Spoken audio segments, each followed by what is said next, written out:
India कितना चालाक है। भारत जो है वो दुनिया का नंबर 1 मुल्क है और इसके बाद कोई मुल्क और इसके करीब भी नहीं आता। हिंदुस्तान कुछ भी उसको मौका मिलता है पाकिस्तान को डिसएडवांटेज पहरे में डालने की कोशिश करता है। पाकिस्तान को खत्म किया जाए, बर्बाद किया जाए, उस लेवल पे लेकर आया जाए कि वो सिर्फ एक फकीराना तौर के ऊपर भारत के आगे हर वक्त झुका रहे। स्टॉक एक्सचेंज में जो अटैक हुआ है, जो मॉरलाइज आवर मार्केट्स और व्हाट, ये उनका पहला था। बाजारों में भी ये बॉम्ब ब्लास्ट करवा सकते हैं।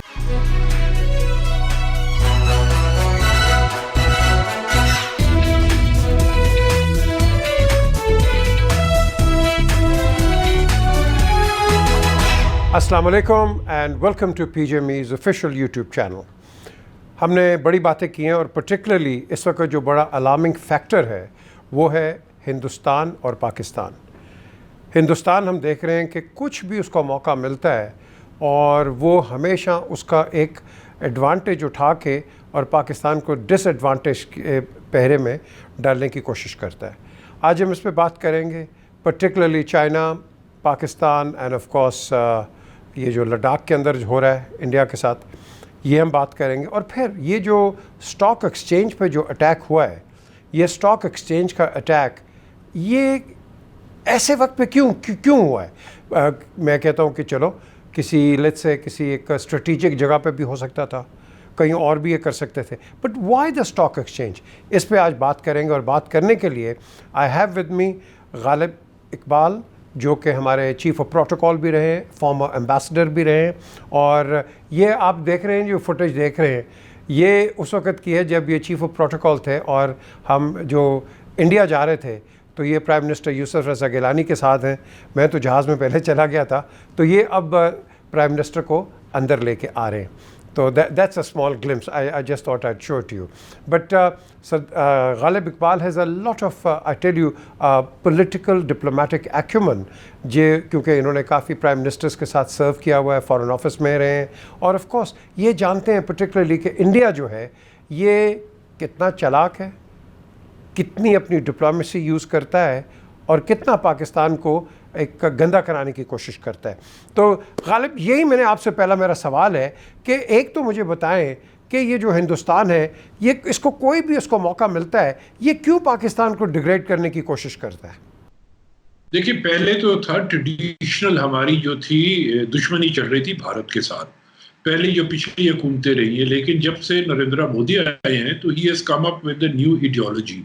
द आइडियोलॉजी इज़ कि हिंदू जो लोग हैं वो सबसे बेहतरीन कौम है और बेहतरीन मज़हब है। भारत जो है वो दुनिया का नंबर 1 मुल्क है और इसके बाद कोई मुल्क और इसके करीब भी नहीं आता। तो वो जो एक सुप्रीमेसी का एक ख्वाब है वो लेकर नरेंद्र मोदी जो है वो इलेक्शन में हिस्सा लिया और बिलखसूस RSS की जो इनकी आइडियोलॉजी थी उसके तहत इन्होंने ना सिर्फ भारत का बेड़ा गर्क कर दिया बल्कि भारत के अलावा जो इनके ममालिक हैं, जो इनके नेबर्स हैं, उन ममालिक का भी बेड़ा गर्क कर दिया। तो वो उनको कोई भी मौका मिलता है तो उस मौके को वो हाथ से जाने नहीं देते। वो चाहते यही हैं कि किसी तरीके से पाकिस्तान को नुकसान दिया जाए। कश्मीर के ऊपर 5 अगस्त को जो इन्होंने किया, उन्होंने उसका स्टेटस चेंज किया, डेमोग्राफिक चेंजेस लाने की कोशिश कर रहे हैं, डोमिसाइल का वहाँ तरीक़ाकार तब्दील किया। ये सब चीज़ें करने का मकसद ये है कि वो जो उनकी ख्वाहिशात हैं उसको पूरा किया जा सके। वो ख्वाहिशात पूरी करने के लिए आपको अपनी एक मिलिट्री सुप्रीमेसी भी होनी चाहिए। उस सुप्रीमेसी को बरकरार रखने के लिए आपके पास कम से कम एक लेवल की फौज होनी चाहिए जो कि आपकी लड़ाई कर सके और आगे चल सके।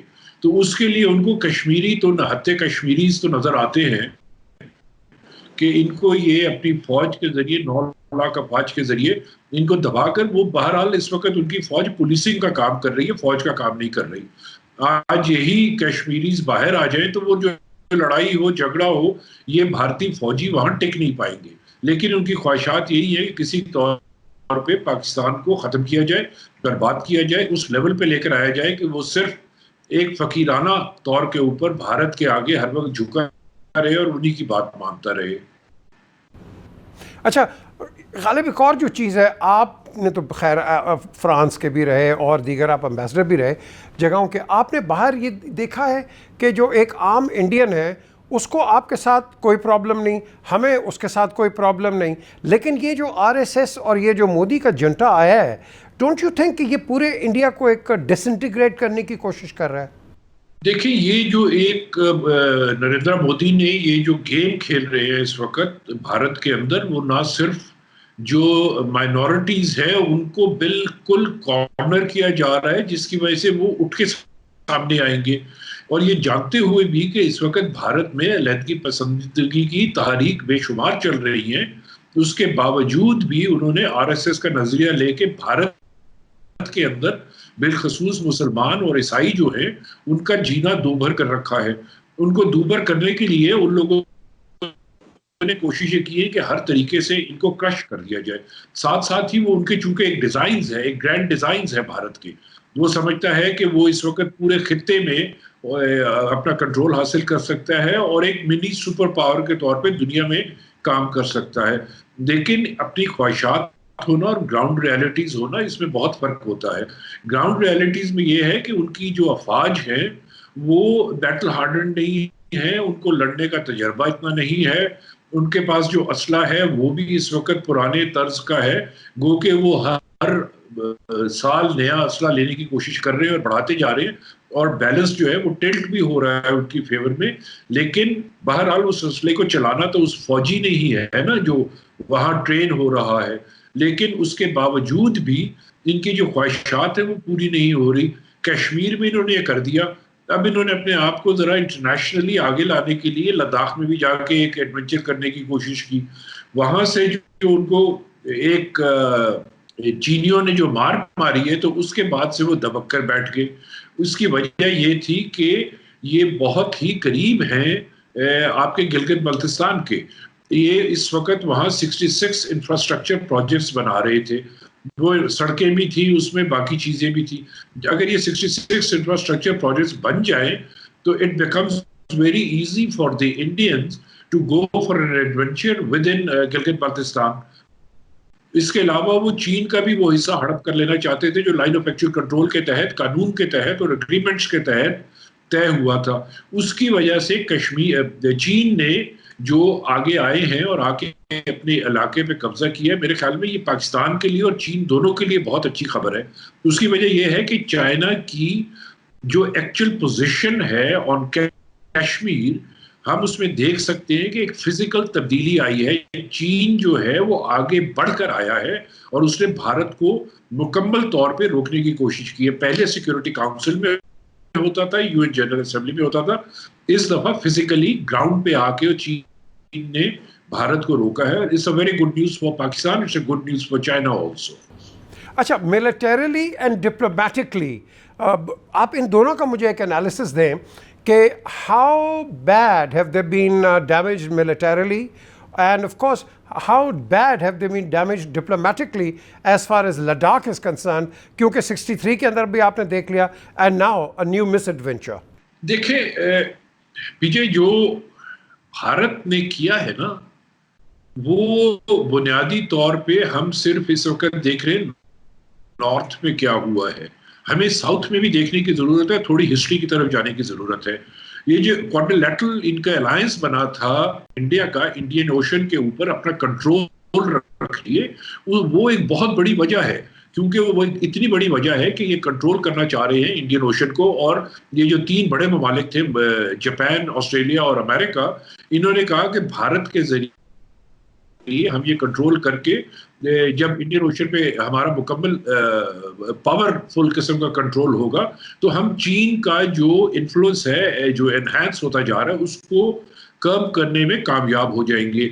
भारत को जब अभी लद्दाख में मार पड़ी है, तो डेफिनेटली वो अलायंस जो है वो भी ये सोचने पे मजबूर होगी कि क्या भारत, हमने ये जो एक रखा था छोटा सा बदमाश अपने लिए कि जी ये हमारे काम करता रहेगा, ये इस काबिल भी है कि नहीं है कि ये कर सके।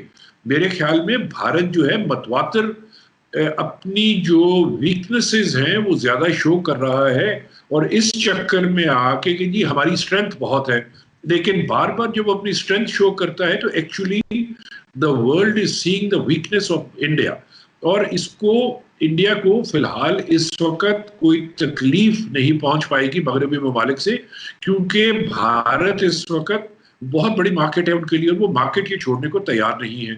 और जब तक उनको फाइनेंशियली फायदा होता है, इकोनॉमिकली फायदा होता है मगरब को, तो वो भारत का साथ देते रहेंगे। बल्कि इसमें तो हमारे ओआईसी मेंबरान ममालिक भी है जिनको के फाइनेंशियली और इकोनॉमिकली इस वक्त फायदा मिल रहा है भारत से। That's why you don't see very forthcoming statements coming from a number of OIC members also. तो उसकी वजह से आपको देखना ये है कि क्या भारत जो है उसमें ये सब कुछ करने की सलाहियत भी मौजूद है या नहीं है। हमें तो नजर आ रहा है कि नहीं है, हम तो कन्विंस्ड है कि नहीं है।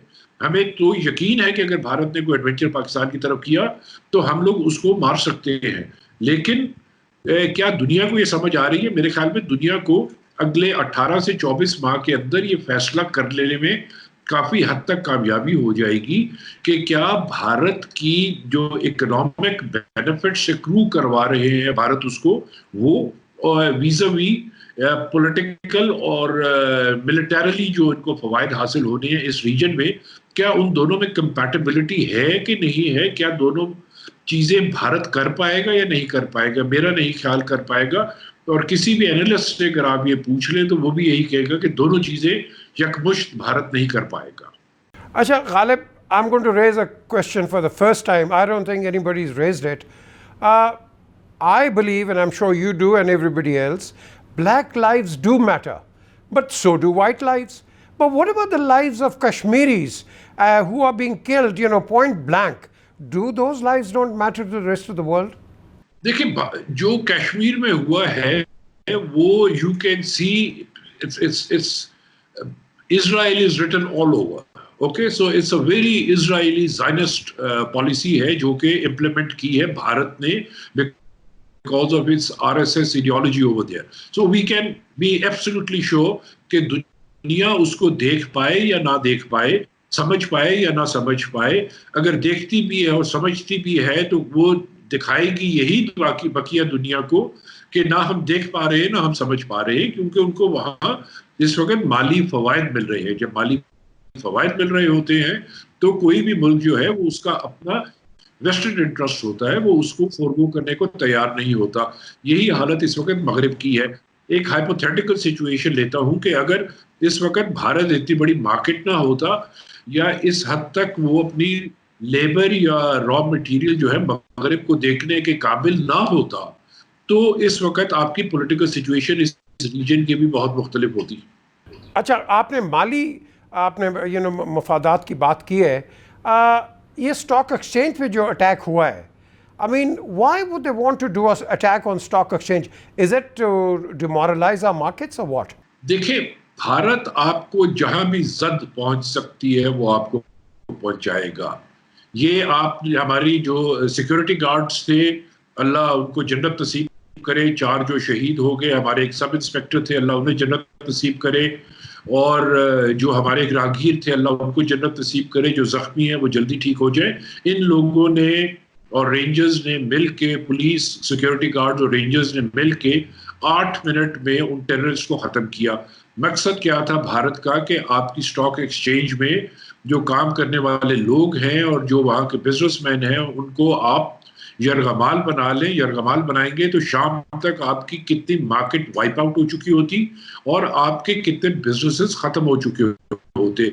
आज सुबह जब आपकी मार्केट्स खुलनी थी, दुनिया भर में मार्केट्स खुलनी थी, तो पाकिस्तान दुनिया भर में कहीं ट्रेड करने के काबिल ना होता, क्योंकि हमारे स्टॉक्स खत्म हो चुके होते और हम लोग बिल्कुल खत्म हो चुके होते। और ये अगर हम समझ रहे हैं कि 8 मिनट की जो कामयाबी थी ये पहला और आखिरी हमला था उन लोगों की तरफ से, तो ये गलत है। ये उनका पहला था, इसके बाद ये मजीद करेंगे। हमारी एयरलाइंस को भी बहुत मोहतात होने की जरूरत है। जहाज की हाईजैकिंग का भी खतरा है, आपकी ट्रेन की लाइनें उखाड़ने का भी खदशा है, आपके बाजारों में भी ये बॉम्ब ब्लास्ट करवा सकते हैं। और ये जो कहते हैं कि बलूचिस्तान लिबरेशन आर्मी है, I am myself from Balochistan and I can tell you in Balochistan there is no such thing what these people are conversing all over the world. Balochistan में डेफिनेटली वो तरक्की का लेवल नहीं है जो कि बकिया मुल्क में हुआ है। लेकिन ये हालात नहीं है जैसे कि ये भारत दिखाने की कोशिश कर रहा है या दूसरे मगरबी ममालिक दिखाने की कोशिश कर रहे हैं, क्योंकि उनका पूरा इंटरेस्ट ये है कि इस रीजन को किसी तरीके से अपने काबू में करके चाइना, पाकिस्तान, ईरान को मॉनिटर कर सके। और इन सब से बढ़कर, वो तो है पॉलिटिकल ऑब्जेक्टिव, इन सब से बढ़कर जो उनका फाइनेंशियल एंड इकोनॉमिक ऑब्जेक्टिव है कि वहां के जो मिनरल्स हैं उसके ऊपर कब्जा कर सके। क्योंकि आपके इस वक्त जो बलूचिस्तान में एग्जिस्टिंग मिनरल्स हैं, इनकी वैल्यू बनती है 24 ट्रिलियन डॉलर्स की। जब इसको आप एक्सप्लॉइट करना शुरू करेंगे, this will go beyond 66 to 67 trillion dollars. आपका मुल्क जो है, सारा मुल्क इसके ऊपर आराम से अगले 100 साल बैठ के खा सकता है।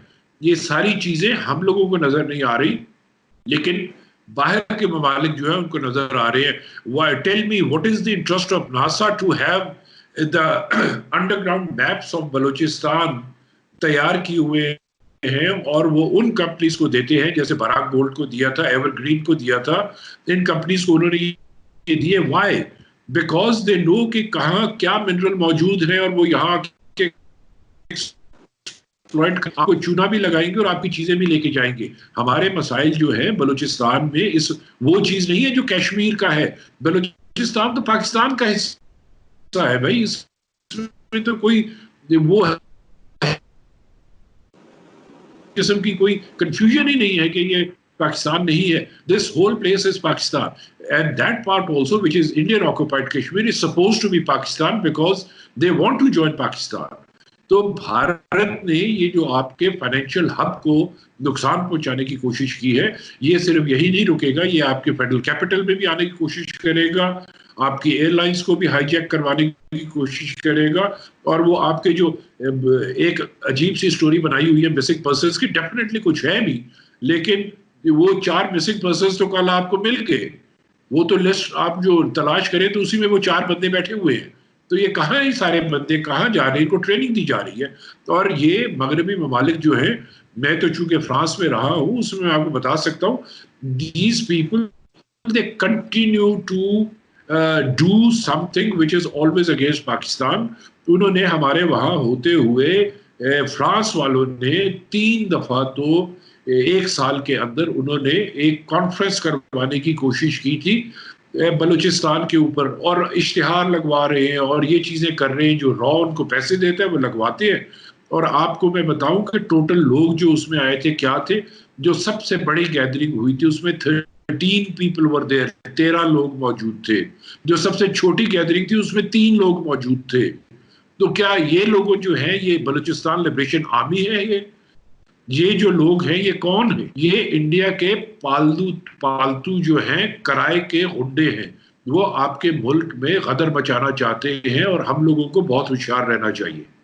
अच्छा Ghalib, I want to expand this question.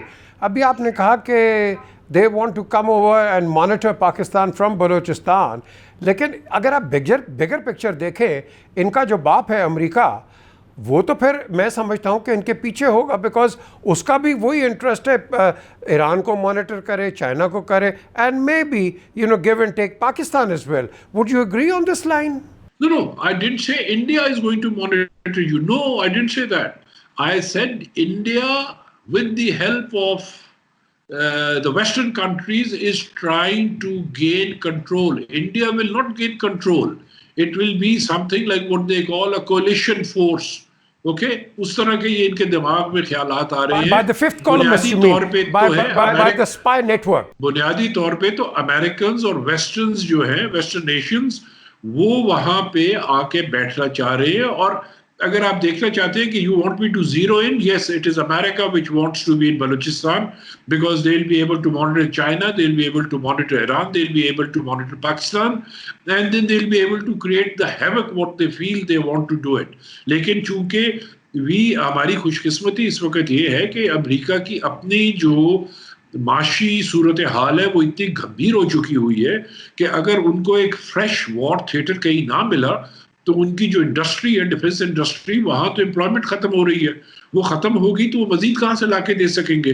जब वहां नहीं ला के दे सकते तो वहां जो डेमोक्रेट्स हैं और वहां रिपब्लिकन्स की आपस में जो झगड़ा, और इस वक्त जो व्हाइट सुप्रीमेसी और ब्लैक्स का झगड़ा, प्रेसिडेंट ट्रंप का और एंटी ट्रंप का झगड़ा, और इकोनॉमिकली जो उनकी कंडीशन है, और फिर कोविड-19 की वजह से ये सारी चीजें कंबाइन होके अगर आप देखें कि हर तरह से ये इस वक्त अमेरिका की सिचुएशन बहुत गंभीर है।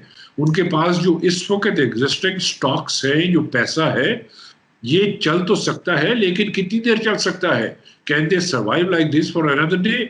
Mark my words, next year at this time, the value of dollar would be so weak in the global trading के दुनिया कहेगी कि यार हम किसी और करेंसी में कर लेते तो बेहतर था. This will no more be a hard currency as far as the world is concerned and global trade is concerned. Ghalib, thank you very much for giving us this perspective, and I'm sure I'll be in touch with you, getting more information out of you. But at the end of the day, my final question would be, how do we tackle an upcoming dissidency जो कि हिंदुस्तान में है, Nagas, मीज़ोज़, Tamils, Khalistan, Kashmir, Assam, ये जो dissidency है, if it expands and let's say a foreign power intervenes or interferes, are we looking dissidency all over or a nuclear conflict? Nuclear conflict, I think probably this will not be a very practical scenario as far as Pakistan and India are concerned.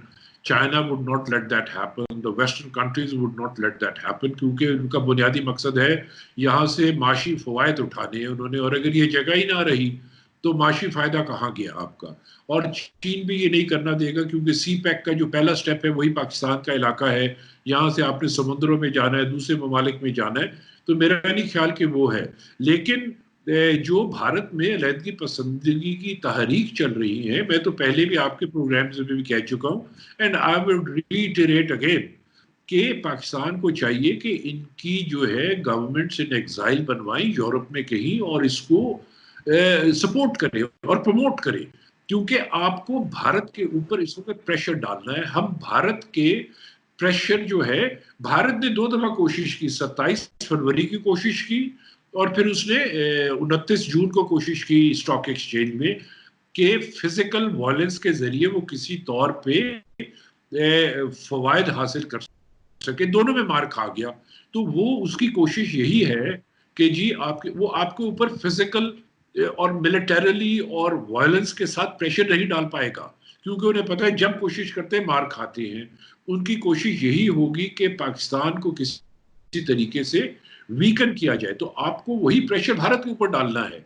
आप सिर्फ उसकी violent actions के ऊपर react करने के बजाय we need to put exert pressure on India, और उनकी जितनी भी इस वक्त इस किस्म की मूवमेंट्स चल रही है उसकी गवर्नमेंट्स इन एग्जाइल बनवा कर उसको सपोर्ट करें, उसको प्रमोट करें और दुनिया के सामने लेकर आए. और आप 4 जगहों का कर लेंगे वही काफ़ी है भारत के लिए.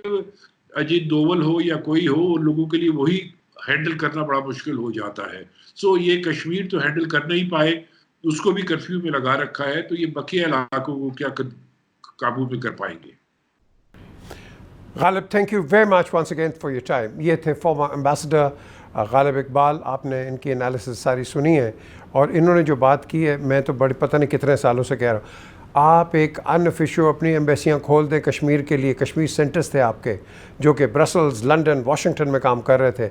हम बैकफुट पे चले गए, हिंदुस्तान फ्रंट फुट पे. देखो, हम अपने ऊपर अगर तनकीद पॉजिटिव करेंगे ना, हम आगे बढ़ेंगे. वो कहीं कह नहीं जी ये बात ना करो, ओ भाई खुल के बात करो. जहाँ हम समझते हैं कि we can improvise and do more damage than what India is doing to us, I think that's the name of the game. Look after yourself, look after the interests of Pakistan, and please do subscribe to the channel. It's free.